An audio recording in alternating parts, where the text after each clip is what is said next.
What's up, guys? This is just my quick introduction to pseudoslotting to simplify it and make it easier to kind of get your head around the concept. So yeah, so the way pseudoslotting works is you making F2L with misaligned D layers or U layers and stuff, basically. And it works by having an edge and a corner solved of different pairs. So if I take this F2L pair out, these pieces are obviously not solved right, and so we can insert it without it bothering anything. Likewise here, this is an empty slot. So the way pre-slotting works, you do have to have one edge solved from one F2L piece and a corner solved from another, and these need to be in even numbers. So you can't do pseudo-slotting if you have 3 of your F2L pairs made, for example.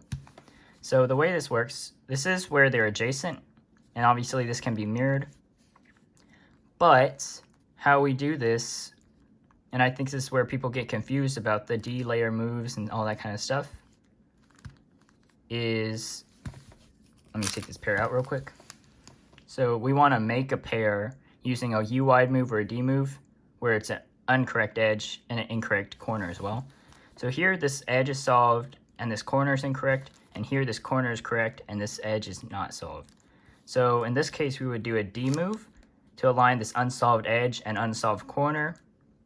Then we make the pair, the pseudo F2L pair, that consists of the edge that needs to go in the slot and the corner that needs to go over here. So in this case we need the red, white, green corner to be paired with the orange, green edge, obviously with the correct orientations.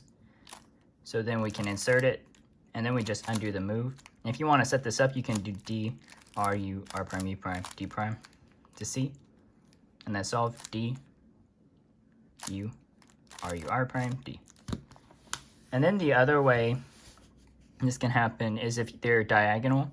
And if you have diagonal pseudoslotting, I think it's better personally to have the unsolved corner in the front and your solved edge in the back, because if you're doing a diagonal pseudoslot, you can always just do a U2 and then it's a free slot and it's in the front and you don't have to rotate usually. Although with the diagonal pseudoslotting, there's a 50-50 chance you'll still have to do a Y or Y2. But sometimes you just get lucky and you can just do an insert and then U2 back, U wide 2 back. So yeah, that's just my quick introduction to pseudoslotting. So to recap, you basically have a solved corner and a solved edge, unsolved corner and an unsolved edge from 2 different pairs. So you do a D move or a U wide move, depending on what prevents rotations or makes a better rotation to line them up. So it's essentially the same thing as an unsolved pair. And then you just make a pair out of the 2 pieces that need to be solved and then undo the setup. Hope this video helped, and drop any questions in the comments if you have any, and I'll catch you later.